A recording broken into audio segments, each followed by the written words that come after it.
Yo, yo. Yo, yo. Yo, yo. Yeah, Mookie. And we back with another reaction video. Mookie. Yeah. Now, yo. You already know your boy Charleston White. First of all, how y'all doing out there, man? We back on YouTube, man. Well, not actually back. We only been gone for like 5 or 6 days, but yeah, man, it's December.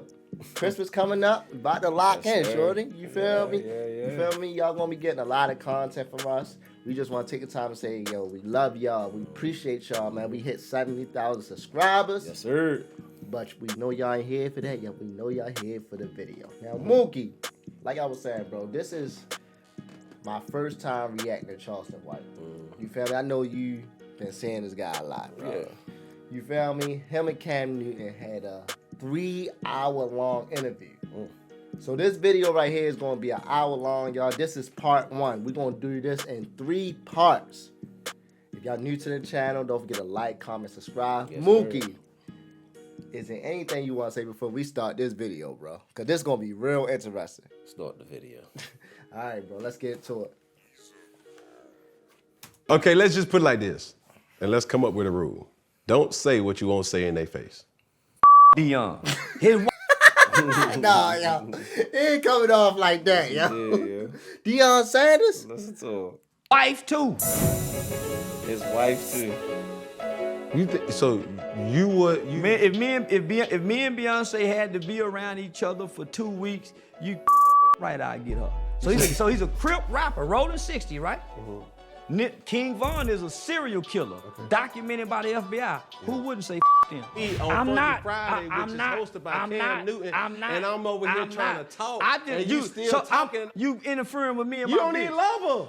I love my How you don't love her? You gonna put your hands on her? Same reason you whoop your kids and tell them you love them, and this why you doing this. No. Y'all use weapons. See, I don't fight first. See, most is a prize fighter.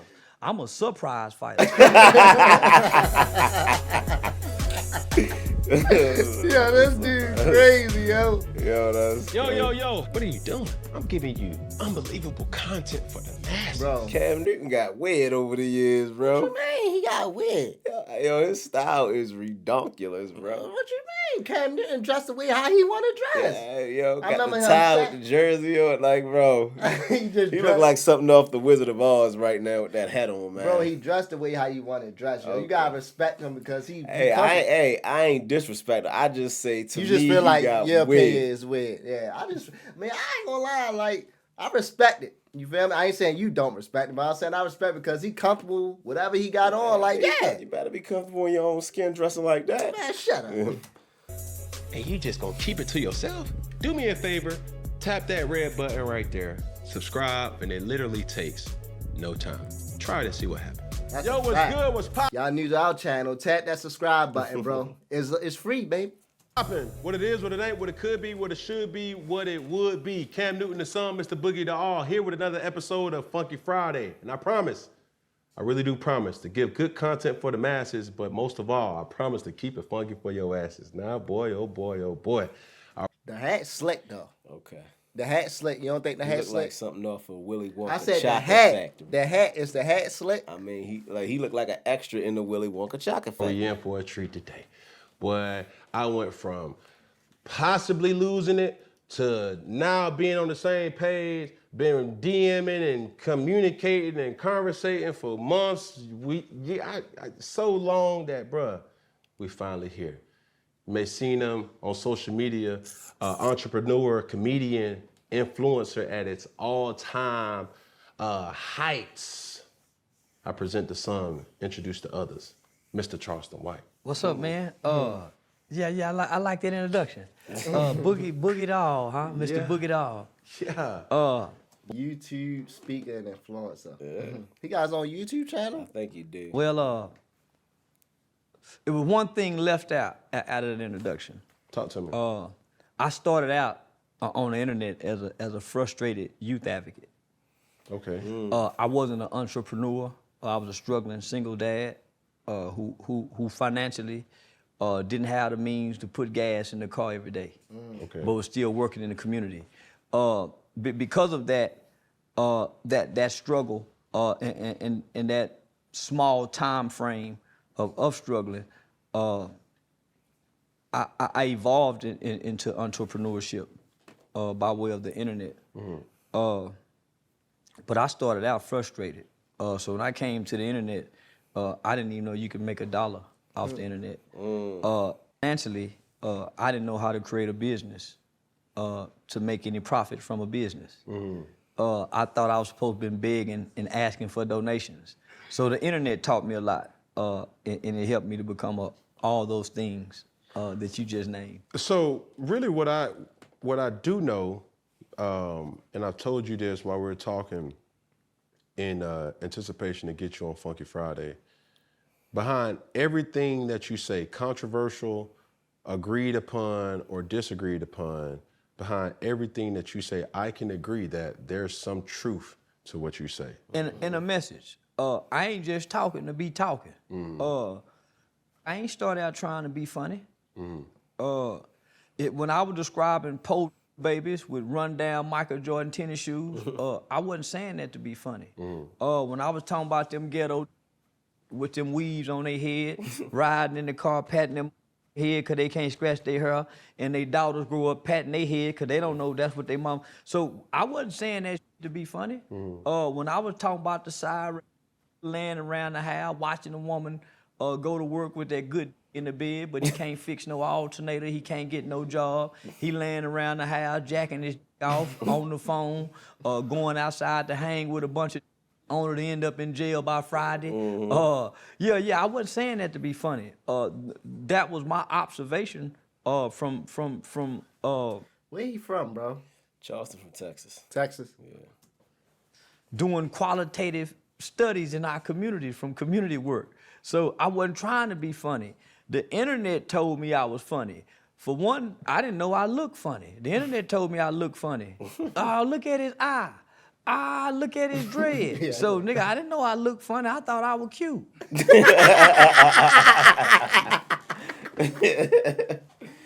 Hey, man.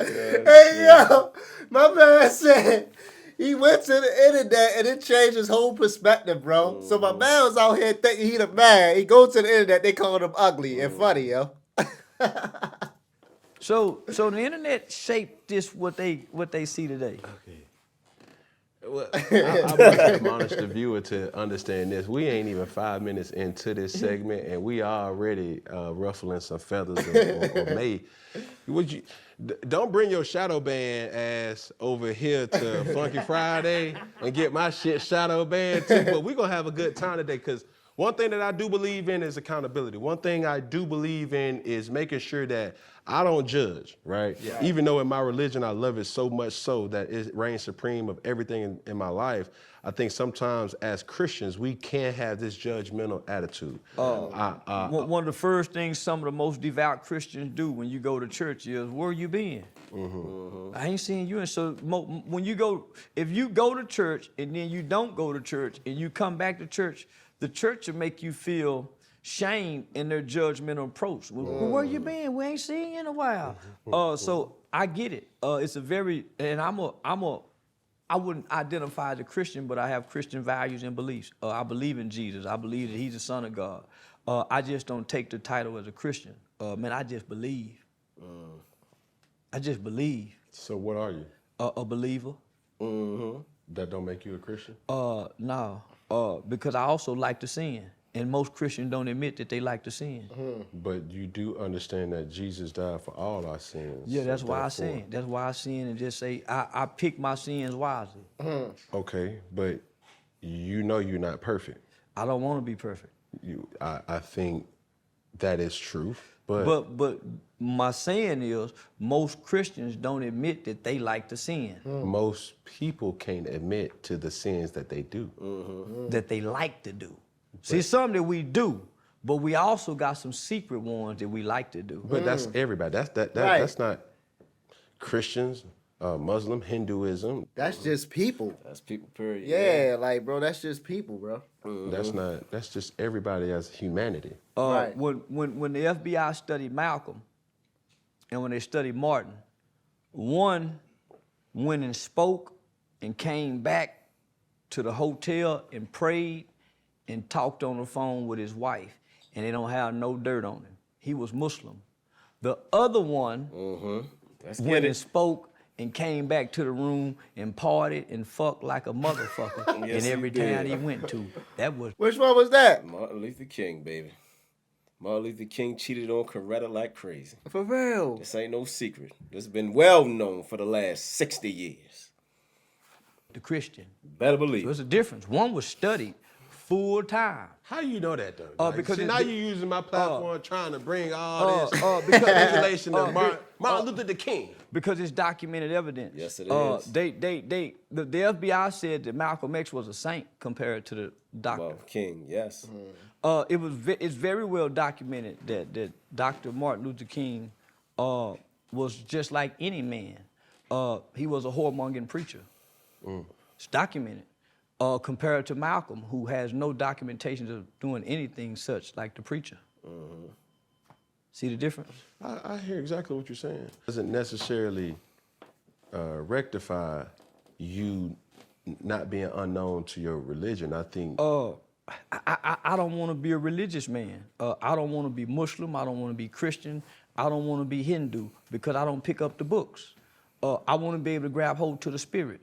Yes, sir. Most of the people who I heard talk the books and can recite the books don't show the spirit. They can't access the spirit. But this is where I can agree with you, but also it's for me to also admonish you to say you use your platform for people to receive the word in your own right. You see what I'm saying?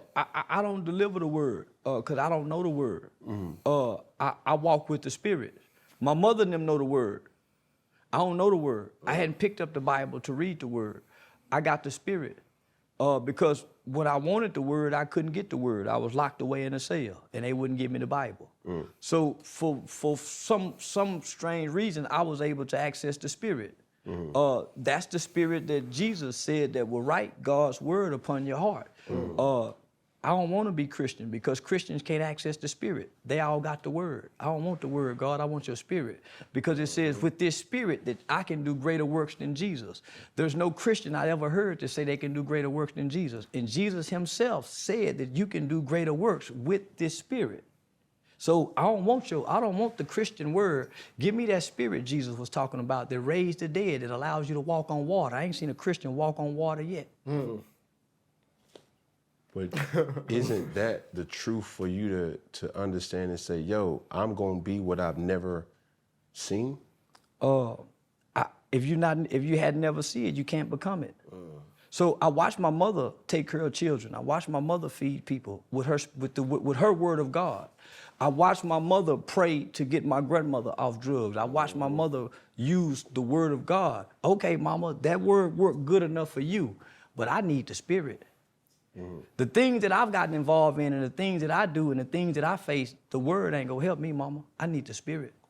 To that point, take me through this whole background of what we see now and what had the most influence to you becoming what we see today. In the washing machine when I was 5 years old. So my mother was asleep. I snuck outside. How you fall in a washing machine? About to find out. I'm just saying, just picturing it. How you fall in a washing I machine? have no idea. You won't tell us. And I was in the laundromat playing on top of a washing machine. And I was jumping up and down, getting ready to jump off of it, but I was jumping hard.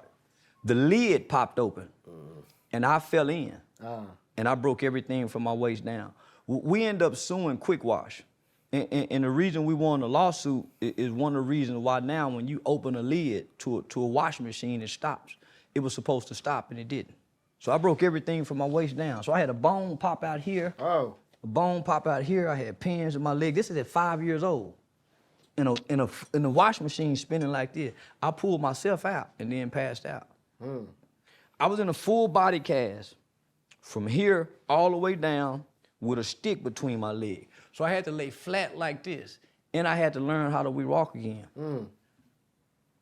I was walking in that body cast. They thought it was a miracle. They thought I was a miracle child. I rose up one day in that body cast and started walking with a broken up body. I got the Spirit of God at an early age. So 2 years later after that, I put my right eye out. So I've had 9 eye surgeries.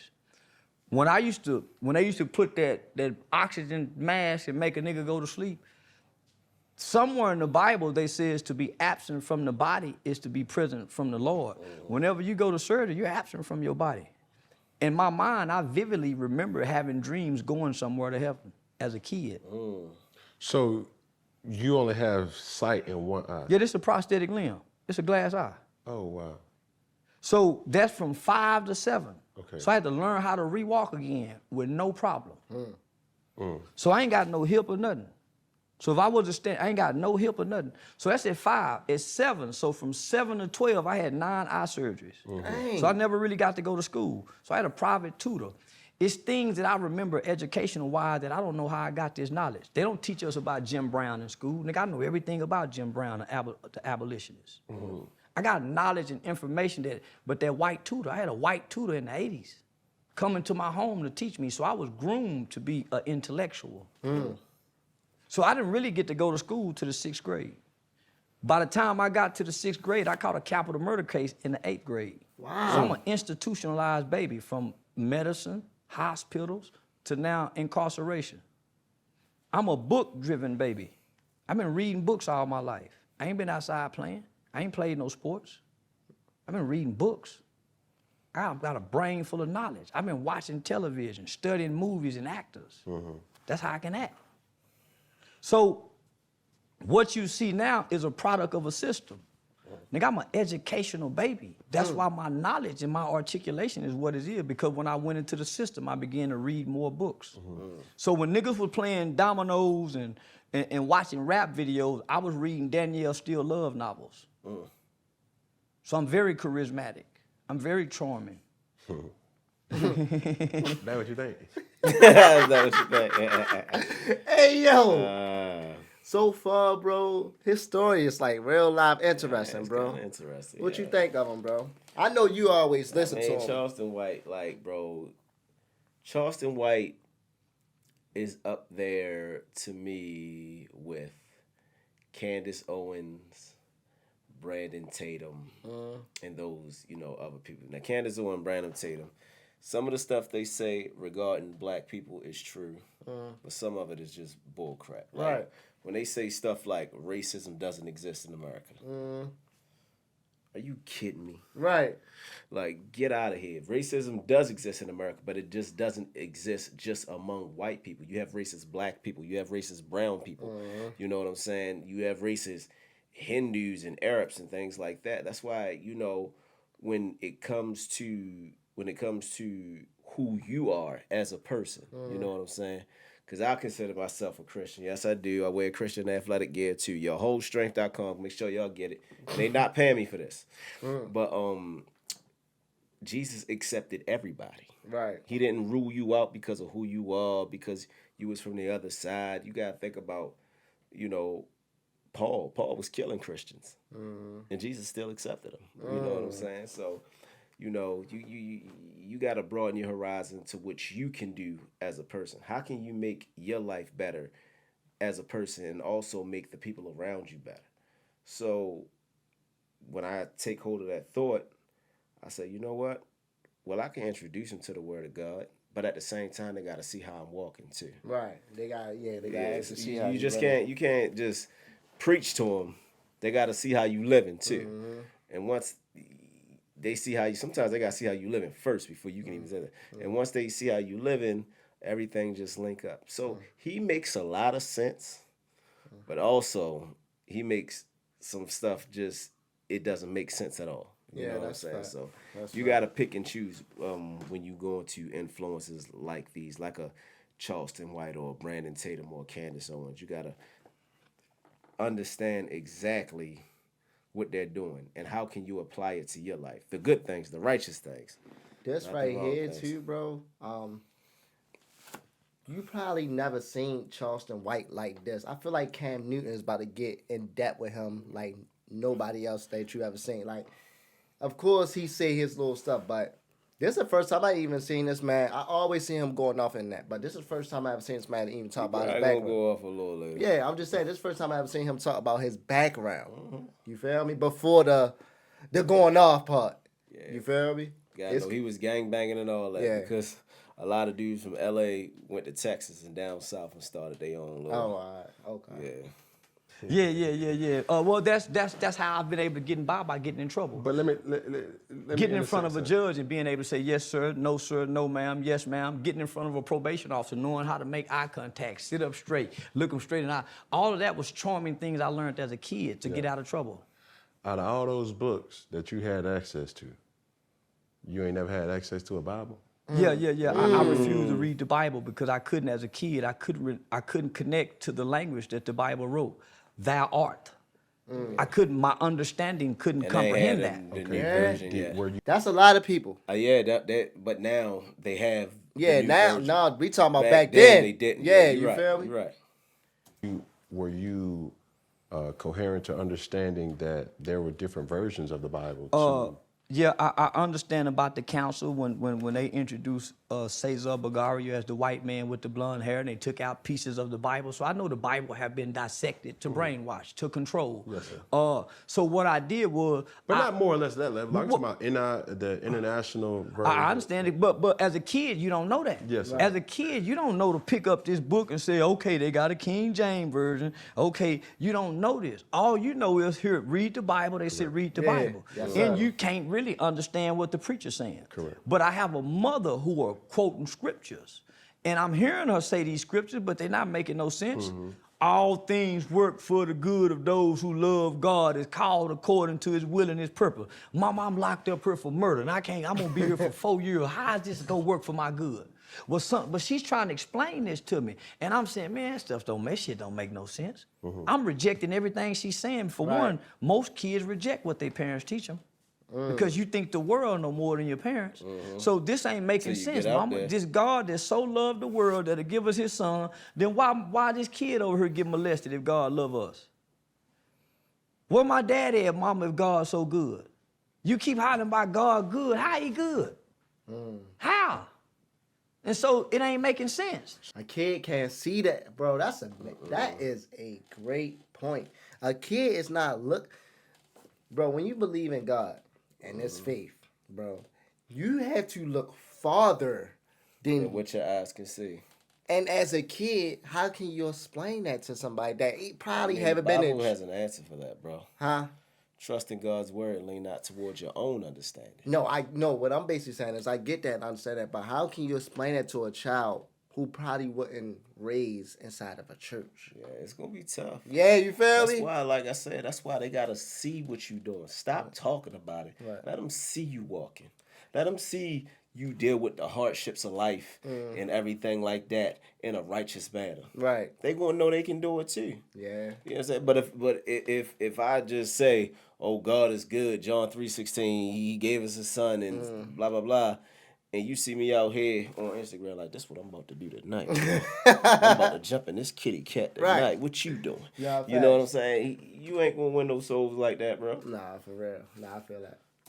So you don't believe in this scripture, raise up a child in the way he should go? As a kid, don't know scripture makes sense. I know it now. So, but as a kid, it says train up a child. Yeah. How many parents are really training? We're raising our kids. We ain't training them. That's why when they get in situations, they don't go to their training to make good choices. When police get in situations, they go to their training.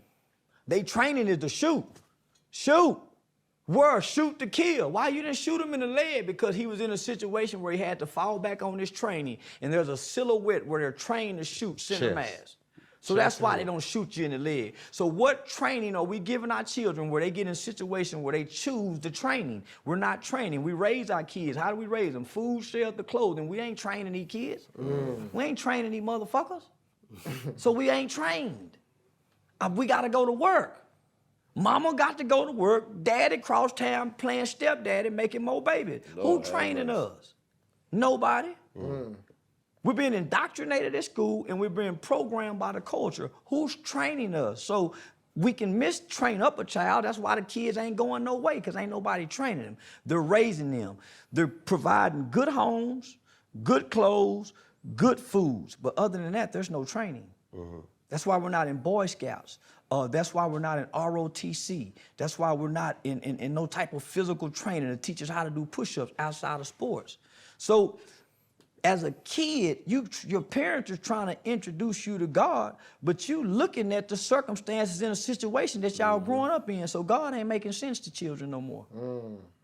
It ain't making sense. Whether I blessed, because when I go to school, the kids at school ain't blessing their food, but you got me blessing my food. It ain't making sense. Ain't nobody at school blessing their food, so I'm supposed to go to school and pray over my food. No, I ain't doing that, Mom. Because my peers supersede what you're trying to teach me if you don't have a bunch of money to buy my attention. So my mother was financially stable to buy our attention. What your mom do? My mom worked for General Motors, retired from General Motors. The backbone of America, the blue-collar worker in the 80s. In the 80s. So we were very financially stable. I had my own bedroom, homie, in the 3rd grade. I had my own phone line. I had the bunk bed, bed with the desk. I had the basketball goal. I had the remote control car. We had the Nintendo with the power pad, the duck hunting game. I had the Jabos. I had all the name brand stuff that a kid could want. But for one, Mom wasn't at home. She had to work. So she provided a great home life. But when we got out of school, she was going to work. Right. Daddy retired from the Navy. He doing his own thing. Were you raised in a household with your mom and your dad? No, just Mom. Were they ever together? Yeah, they were together the first part of my life. But that's a vague memory. Yeah, but when you say first part, I have no memory. Okay, now do you think that had any type of trauma in your growth as a man? The absence of a father in any child's life leaves a child hurt, but ultimately develops a child as an angry kid, and he can't nobody explain why the little motherfucker just angry.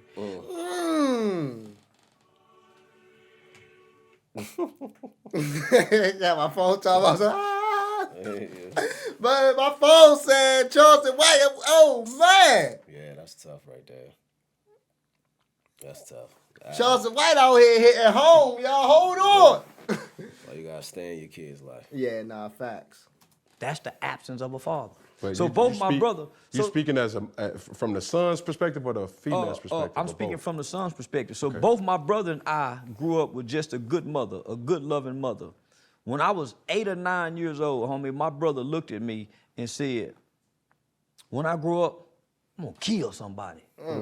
Man, I looked at that nigga and ran downstairs. Mama, Kevin say when he grew up, man. Boy, come here. What you mean? When I grow up, I'm gonna kill. And so she spanked him when she should have been exploring that anger. Right. Long before a kid gets angry, they feel hurt. Nigga, where my daddy at? Mama, where daddy at? What Tupac say? He heard mama crying. Mama, where my daddy at? Heard you crying late night through the bedroom door.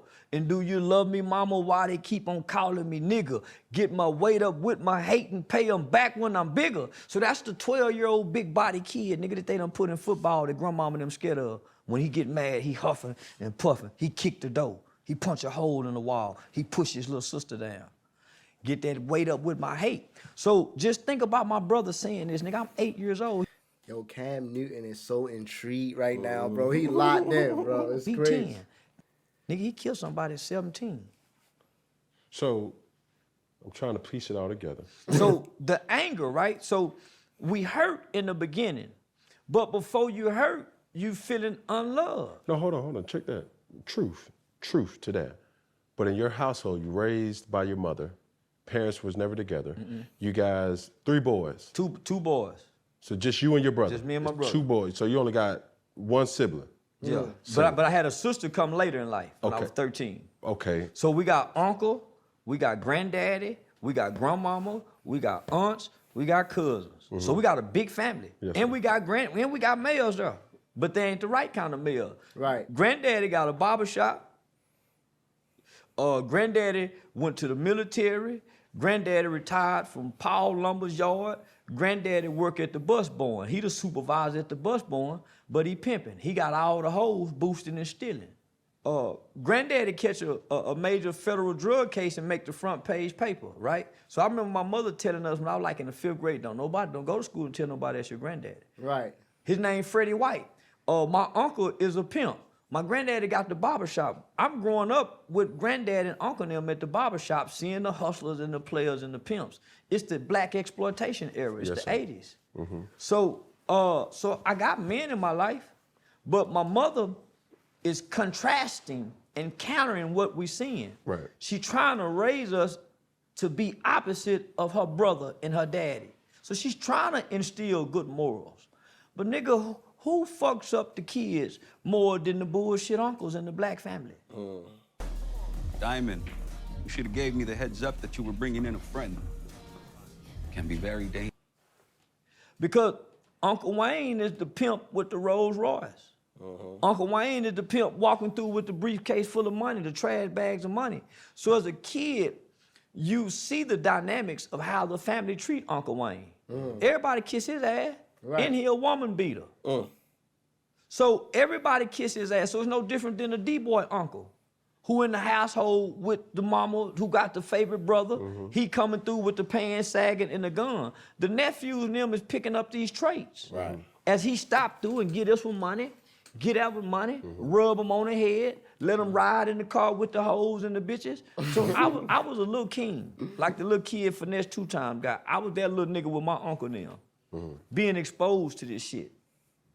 So that's the dynamic of the loving single black mother who's God-fearing, who's trying to teach her kids good morals and values, but she don't have the time because she got to work and provide a good living for them. And there's a missing piece in the father being The absence of the father. Yeah. So the absence of the father, who's supposed to step in? An uncle, a cousin, somebody within Some the male family. figure. Right. Within the family before she have to go out and get a coach. Exactly. But nigga, there's no positive male figures. They teaching us the bullshit. toxic. And they telling us don't listen to your mama. Boy, you gonna be a trick listening to your mama. That's wild, man. And it's so easy. To play into that, you know what I mean? And it's not even some fact about the cars, the money, and all that. The most important thing, bro, is another man. Yeah. It's another man. You feel like he the same thing. You the same thing. Hey, I'ma bro. grow up like you. I didn't have a father, but I had my cousins. And my cousins was drug dealers. You feel what I'm And saying? you looking So at them like, dang, yo. Like, you know, we they got had it, though. You bro. feel me? They had the females in the fly clothes. Yeah. Come on, man. So they really got you. So as a child, you're battling different things. Don't listen to your uncles, and your uncle saying, don't listen to Man, your mama don't know what she talking about. You see what I'm Yeah, saying? You're gonna be a little bitch. You know what I'm saying? Hey, you gonna be a man. Da, da, Right. da, da. We all go through those types So of not only that, when mama leave, just like every other kid, what we do, we cut on that television. Make sure the mic's still on, bro. Yo. Yeah, we good. So now, when we cutting on the television, at this time, homie, Excuse me. gangsterism being introduced. Right. Nigga, mama at home. And what I see on TV is being propagated. It's being glorified. Imagery, right? It's no more Big Daddy Kane's. There's no more Kid and Play. It's no more MC Hammer niggas dancing. Imagery is now being subjected to children through the hip hop The culture. bad boy, the outlaw. Come on, homie. NWA, the gangster. Nigga, fuck school. I pull a G about a week. Fuck school. Just that small line right there in a rap song. I pull a G about a week. Fuck school. That was KRS-One saying that. So when I cut off my television, nigga, them images that I see, that's with like you. Uncle Wayne, the pimp. Yeah, that's who you relate to. Come on now. So Talk to now me. I'm spending the night over my homeboy houses. Nigga, they uncles is drug dealers Yeah. and gangsters. They looking like the imagery. So now we're starting to take on the image. How do we learn the behavior of gangsters? Through the lyrics in the movies are now being shown to us. Now, rather than us wanting to play football, nigga, we want to be too sweet. We playing too sweet. The guy that can whoop everybody in prison in the movie Penitentiary. Instead of doing kung fu and doing karate, nigga, we playing High Top and Rocket on Colors. High Top and Rocket. So, yeah. mama, I just caught that one. That's an old movie. That's an old Colors. movie, yeah. Colors. I ain't gonna lie to you. I am a nightman walking psychopath. I see killed that. at work while all this dynamics is changing. With no absolute clue. Don't have a clue what's going on because nobody is hip to this new culture, really. Yes, sir. So now you have people who are becoming aware of the words in these lyrical contents, and now they're starting to put parental advisory labels on tapes. But mama and them don't have the time to sit and listen to this shit. They tired. They getting off work tired. Then one of us is having problems in school, so she got to take out work to come deal with this one. So because she's dealing with this one, guess what? The younger one flying under the radar getting in trouble because the oldest one is getting in so much trouble. Right. And that's what's happening in these households, And homie. it's becoming overwhelming. It's only one parent. It's only one parent. Not only that, the problems and the frustration of the children is mounting on top of whatever problems you're having at work, whatever financial problem, and your relationship problems. So along that, as not just you, but what you've been able to verbalize and picture paint is a typical situation in Black America. I call it the traditional single African-American parent home. It's so not problematic. It's trauma-based. It's trauma. It's trauma-based. In that household that's festering, and you're building the next generation of killers, pimps, drug dealers, because that's what they see. Out of fear. You do this, it's some mothers. All my partners, they got the gangster mamas. Them niggas was some of the most hardened killers in the streets because their mothers groomed them. The nigga who was groomed to be hard on a woman, he's very abusive because his mother taught him these traits. And whatever mama teaches us, we stand on it. I'm gonna say it again, nigga, whatever mama teaches us, we stand on it. That's why, nigga, I repeat a lot of the shit my mama say. Nigga, mama said that the Bible, so nigga, so if you, the street mama, that's why the whole mama is so dangerous. But the loving, over-nurturing mama is just as dangerous as the whole mama who teaching him the street shit. Yes, sir. Because she handicaps him.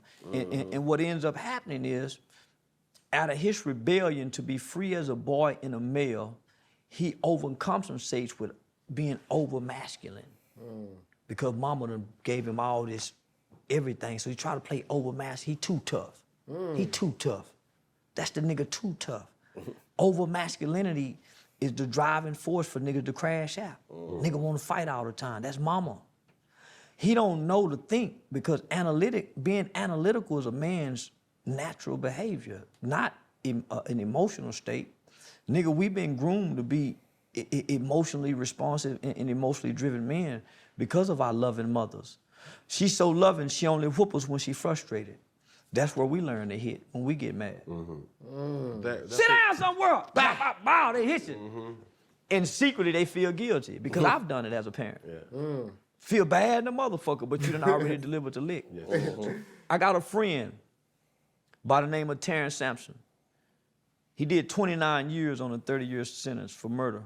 When he was 12 years old, he stabbed a next-door neighbor 93 times. He said he had his first homicidal thought when he was 5 years old, after his dad had brutally beat him. But right after the thought, he said his dad walked in with tears in his eyes and said, "Son, I'm sorry." Imagine had his daddy done that before the thought. He would have saved a life. Come on, homie. Oh. So frustration is a motherfucker as a parent. Before we get too ahead of ourselves, I'm trying to paint a picture here, and I'm trying to take people on this journey. When you took me through 6 to 8, you talked about your brother committing a crime. For you, at 14 or throughout that whole process of juvenile, what was that like for you? It was traumatizing. Because you got to think, homie, I'm a mama's boy. Nigga, I'm the baby. And I just come from being hurt. So I've been in the hospital most of my life. Yes, sir. I'm a nurtured child. I'm a nurtured child who needed to be accepted.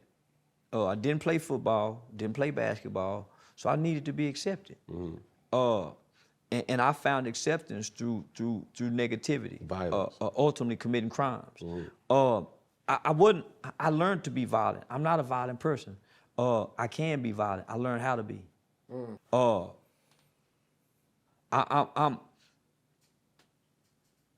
I've done a lot of violent things in my life, but I was playing. Trying to fit in with the environment.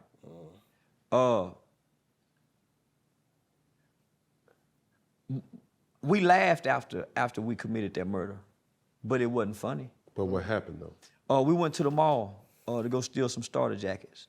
So I had ran away from home. So my mother, I told you I got a younger sister. So my mother was pregnant. My brother was already off in the boys' home. So my brother had already been to the boys' home like 2 or 3 times, right? So he was already troubled. Because he was so troubling and giving mama such a hard time, I'm going through the adolescent stage. And of course the adolescent stage is gonna be a bunch of rebellion. Right. So I'm really following his lead, but I'm flying under the radar. Correct. So mama and them missing a lot of shit because I'm charming, I know how to pull my pants up, and I'm sneaking out. So mama don't know until I start getting arrested. Conniving. Very conniving, mischievous as they called it back then. Correct. So my mom get pregnant with my little sister. And naturally that triggered me into another part of rebellion. I ain't gonna be the baby no more. Right. You the man. Yeah, Right. I ain't gonna be the baby big no brother more. now. Yeah, but I didn't want to be the big brother. I want to be the baby. Nigga, I'm the baby. And so naturally I rebelled at 13 years old, going on 14, mom for to have another baby. So I ran away from home. And I tell this story, I used to run away from a good home, nigga, my own bedroom, walking on marble floors, bathtub trimmed in gold, nigga, food in the icebox, to go play poor with my partners in the projects. Because I wanted to be accepted amongst the poor. Because the culture in our community make you feel like you ain't real if you ain't embraced by the poor. So well-to-do kids throw everything away just to go hang with the poor in the projects all day, doing nothing, just hanging. So that's what I wanted to do, man. So I ran away from home and went and did it. And went on a crime spree from snatching purses, stealing cars, breaking into houses.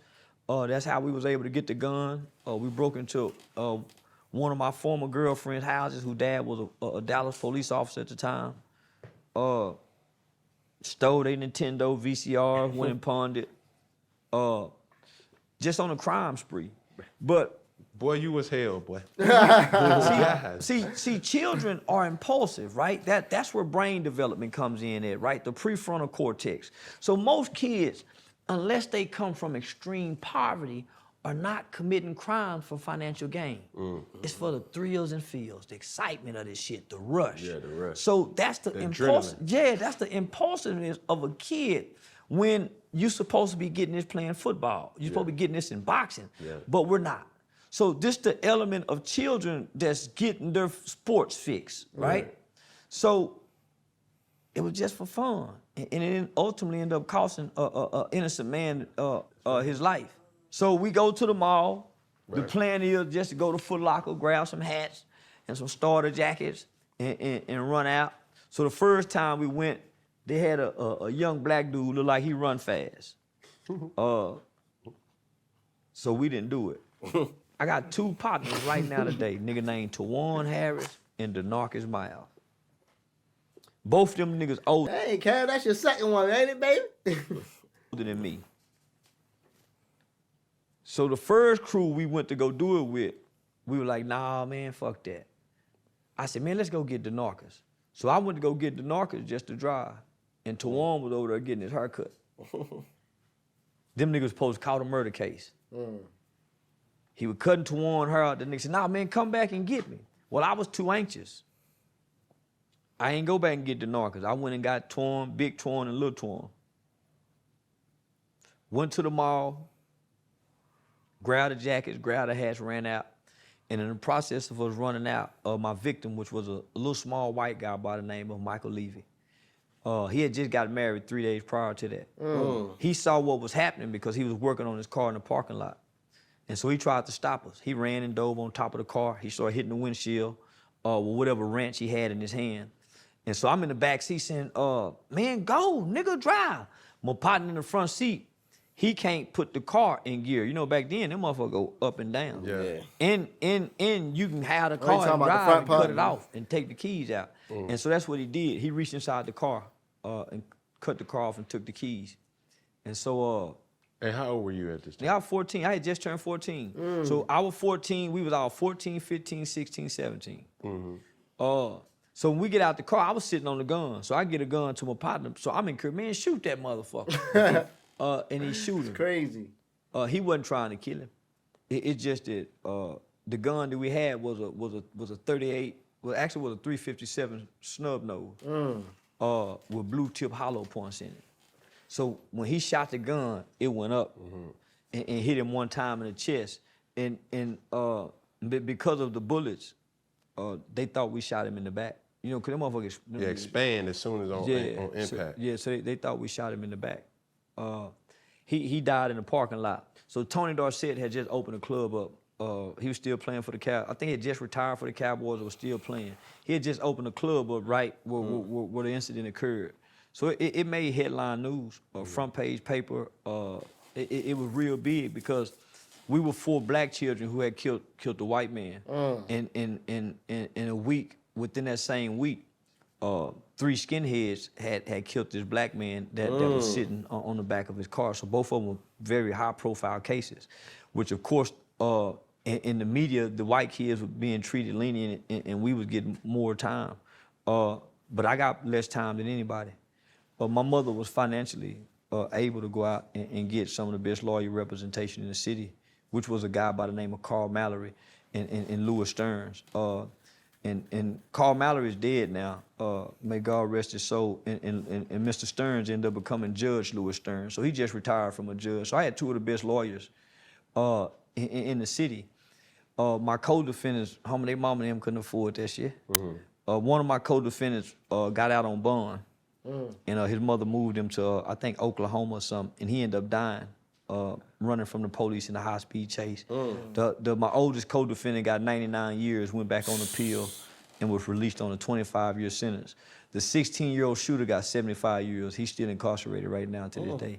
Our crime happened September 18, 1991. So I'm one of the first children. Oh my, I just got chills. Right, I'm one of yo, the first children. this is crazy, yo. Tough, man. Yo, my man Cam said, I just got chills, man.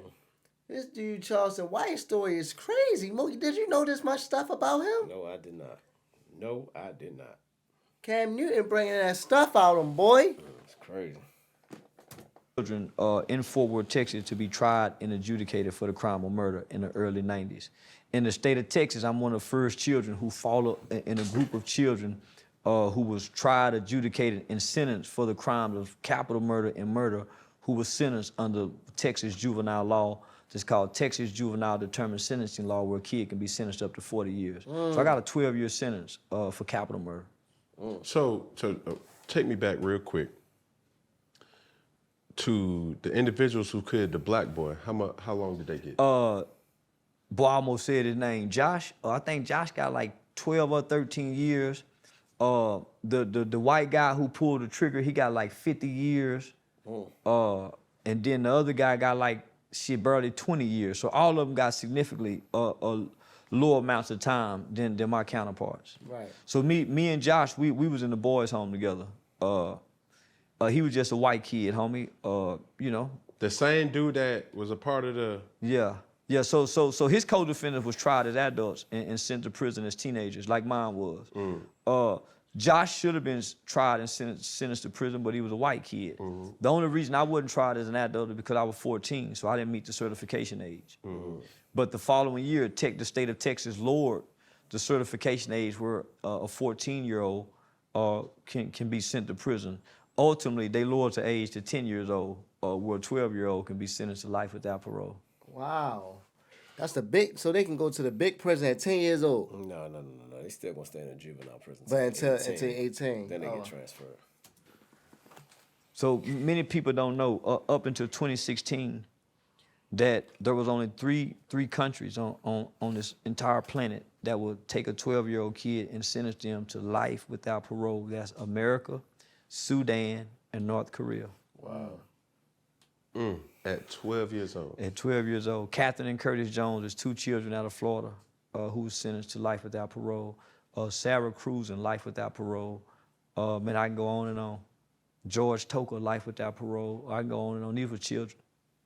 Still incarcerated, or have. There's like right at 2,000 individuals who have been locked up in America since they was children for crime they have committed as children and have life without parole that would die in prison. As young as 12 years old. Florida will take a 12 and 13-year-old and send them on a prison yard at 12 and 13. Catherine and Curtis walked in adult prison at 12 and 13 years old. Both were brutally raped at 12 and 13 years old in prison in America. So what I'm hearing in this particular moment is like prison reform is essential. It's real. It's very essential. It's very essential.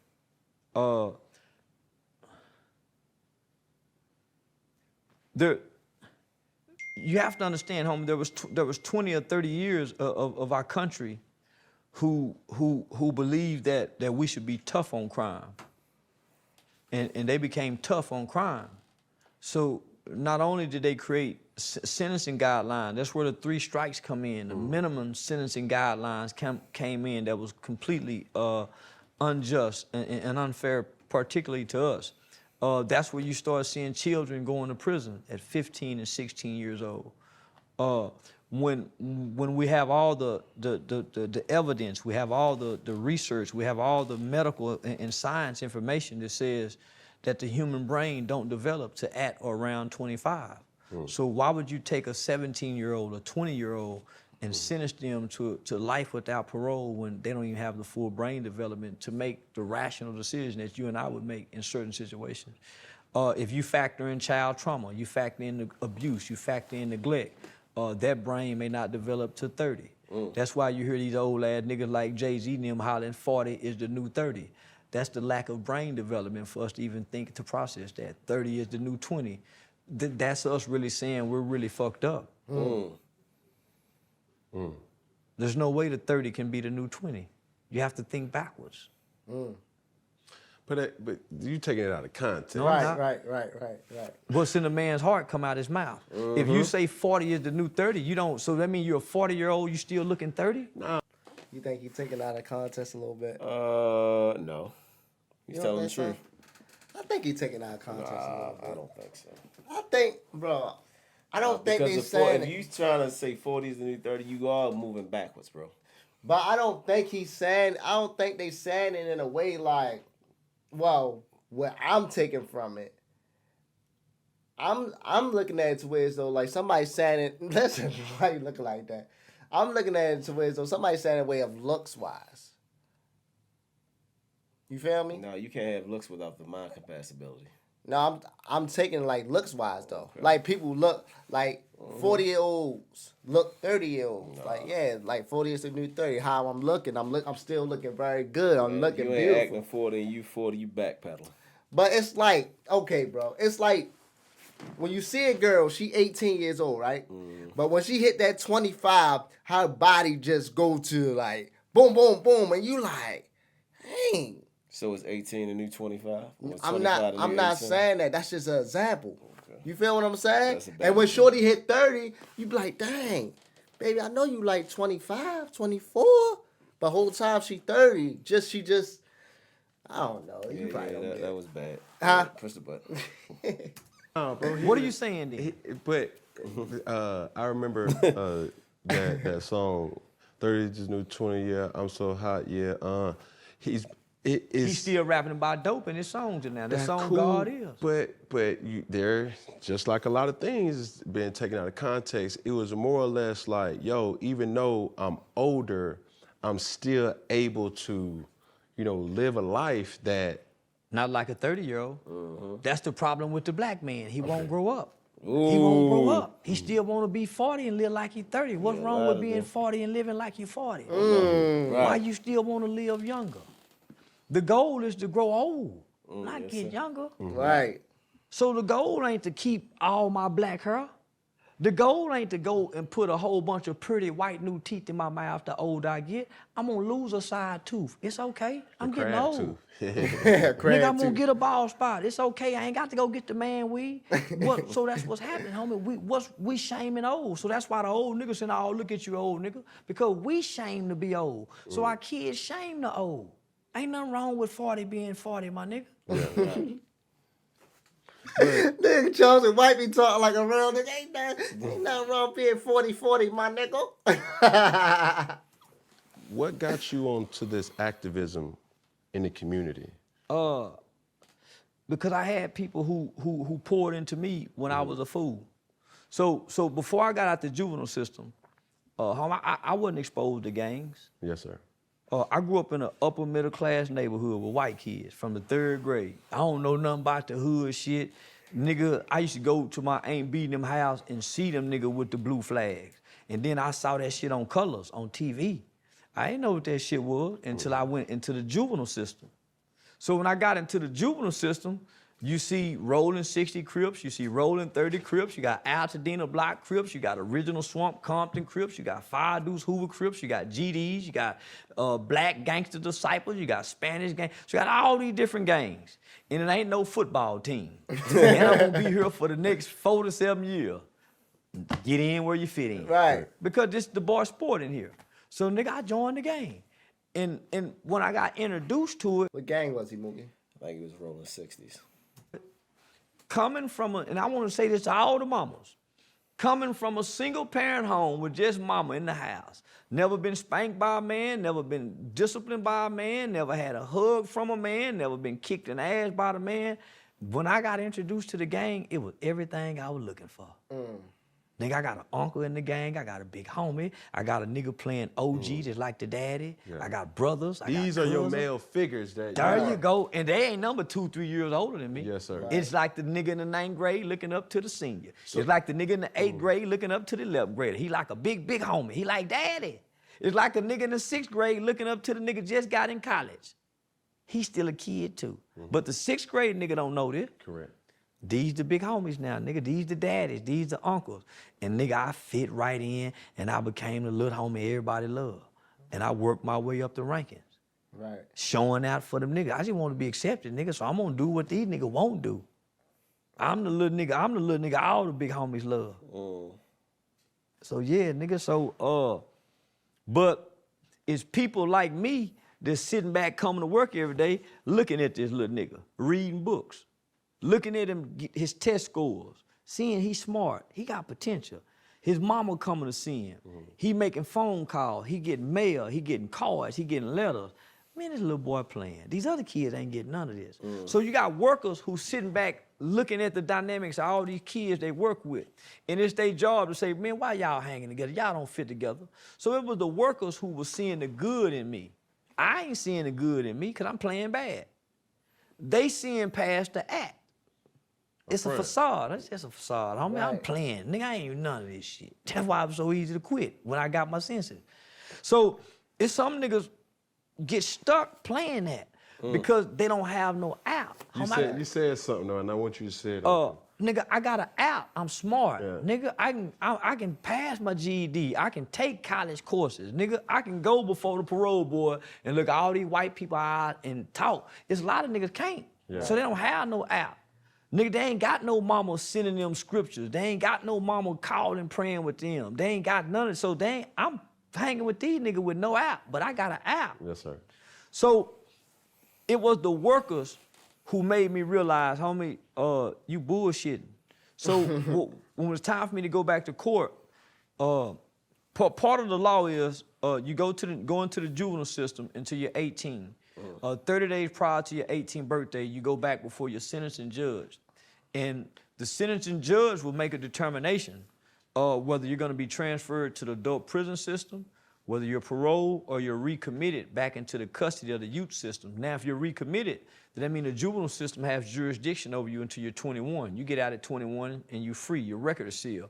If you go to prison, then you do the remaining of your 12 years. So I'd already done 4 years at this time on 12. My victim's family played a big part in me not going to prison.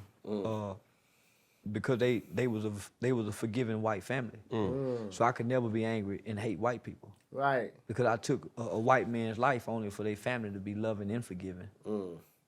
And so it's hard for me to develop hate in my heart. I hate things, but I don't hate people.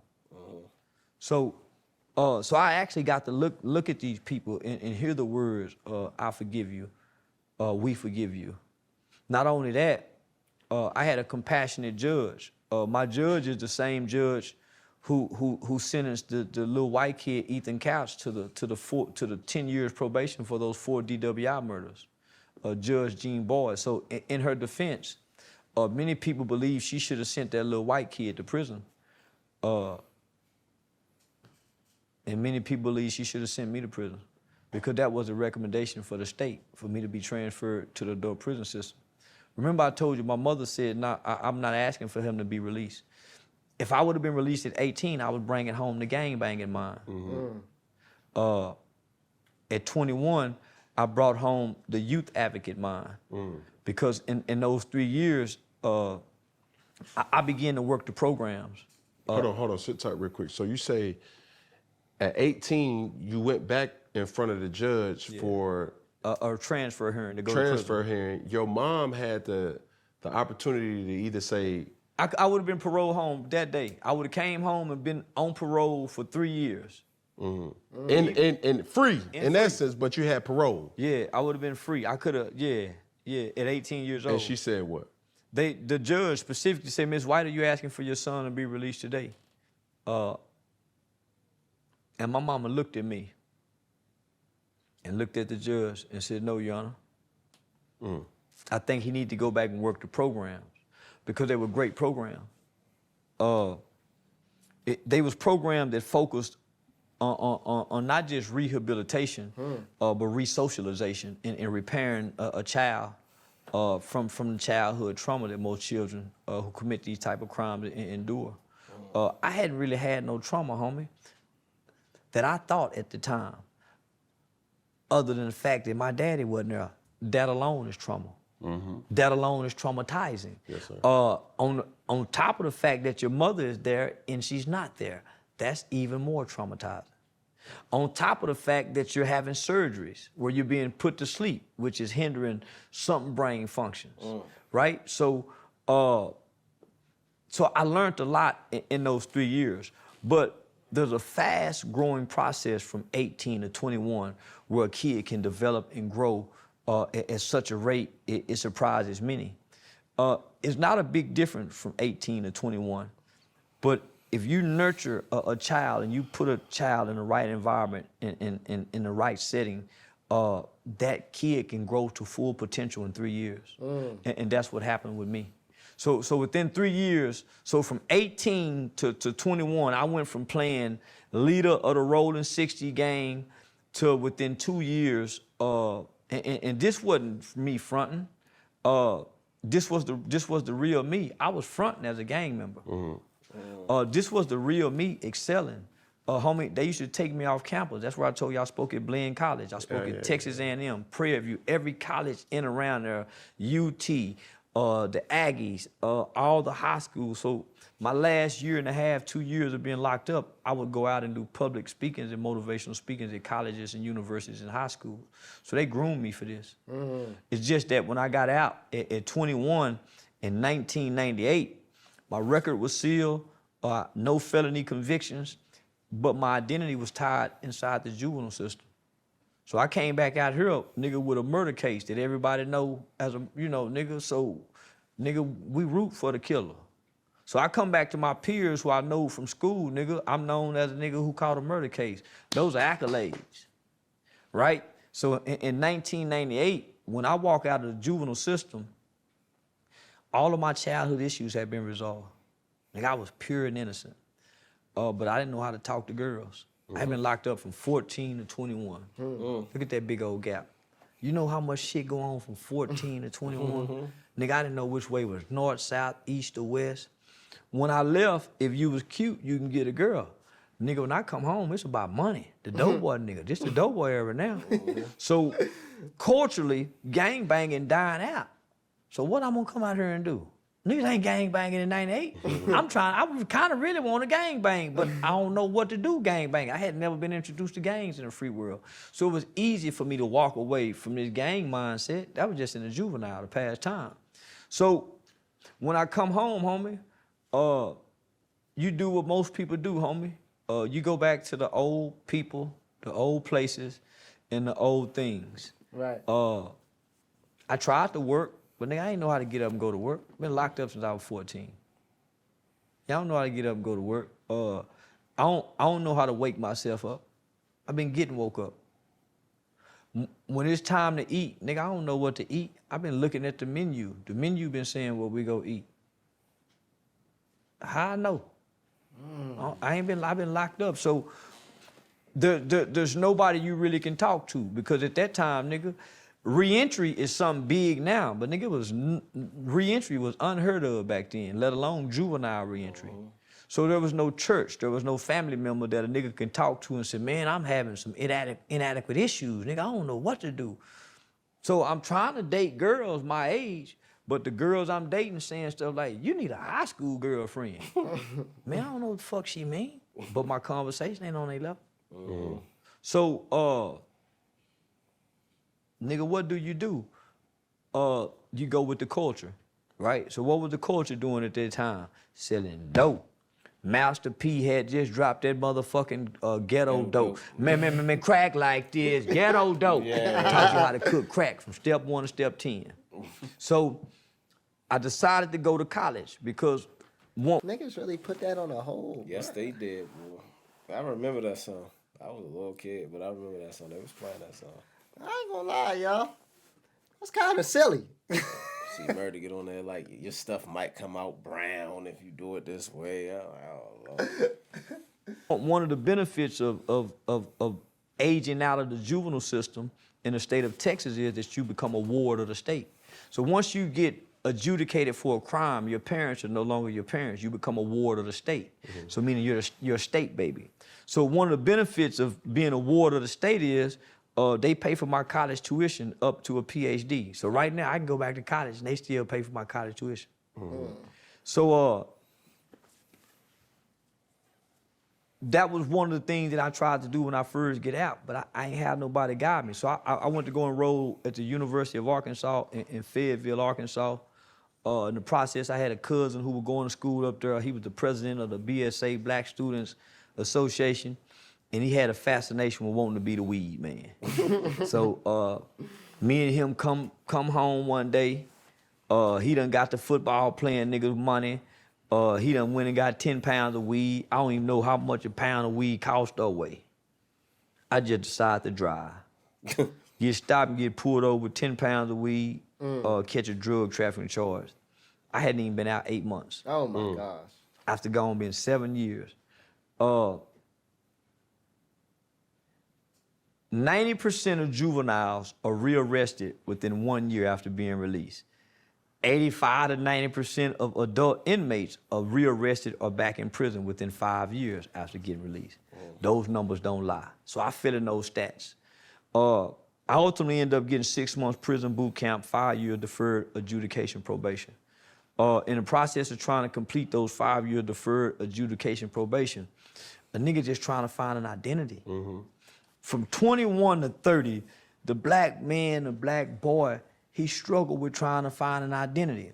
That's why you see him in his 20s, and from 19 to 21, he hanging with a certain group of niggas. He trying to find somewhere to fit in. Then he with this group of niggas. He trying to find somewhere to fit in. Then he over here trying to do this. It wasn't until I started having children that I found an identity. Because other than that, nigga done pimp, nigga done sold drugs, nigga done robbed, nigga done all the things we think we supposed to do on the streets other than rape, child molest, and shoot dope. Right? So all the gangster shit we think we supposed, so nigga go try all that shit, homie, and God bless me not to get in no trouble to catch no time. So I hadn't been in no trouble as an adult that'll warrant me to go do a bunch of motherfucking time. I've been submerged. I haven't been a criminal. I've been submerged in the criminal elements of our society because of our culture, right? So, what do you mean by that? A nigga get a job and have a quarter pound of weed at the warehouse and be selling weed at work just to have a little extra money for gas. Correct. A nigga have a homeboy who sell weed and got another homeboy who trying to buy some weed and he a middleman, a little drug dealer, get him extra $700. So I was submerged in the criminal elements, trying to find an identity. But that's all you know too. Well, it wasn't all I know. Because I'm educated, homie. Yeah. I can read, I can write, I can do a resume, I can go get an interview and can sell myself in an interview to get a job. Because those are the things I started doing when I was tired of doing wrong. You're doing wrong because you think wrong is the right thing to do in the mind state that you're in. Right? We got an element of our culture to tell us doing wrong is right. You got your parents teaching you what's right and what's wrong. When you do wrong, it don't feel right, even when you try to justify it. And so that's where I had gotten in life, homie. I had a son, and I knew that. Yeah, it was intriguing. Part 1, y'all. Charleston White, man. Part 1. Mookie, so far of this guy, and like I told you, I know you've been listening to this dude a lot, bro. You've been hearing all the stuff you've been saying, how you'll come off, but you never heard him in depth like this, bro. His story. What do you think so far, though, family? I mean, I think it's just purely authentic. You know what I'm saying? He makes a lot of sense in the way he articulates the things he say, and his points and values does make a lot of sense. So, I'm a little excited for part 2. For real. Yeah. So you feel like this interview right here is real interesting That's to a you. real interesting interview, definitely. Yeah, this interview is deep, bro. And another thing to point out, I don't know what's I wouldn't say he a therapist or nothing, bro, but it's like, bro, he get into details of stuff. And what I mean by that is, like, bro, he goes into, like, how he explain, like, how a child mind works, what he been through. I ain't gonna lie, I never really heard too many people break it down the way how he broke it down. Right. You feel me? That was so different for me. So it was real interesting to me. I was locked in, y'all.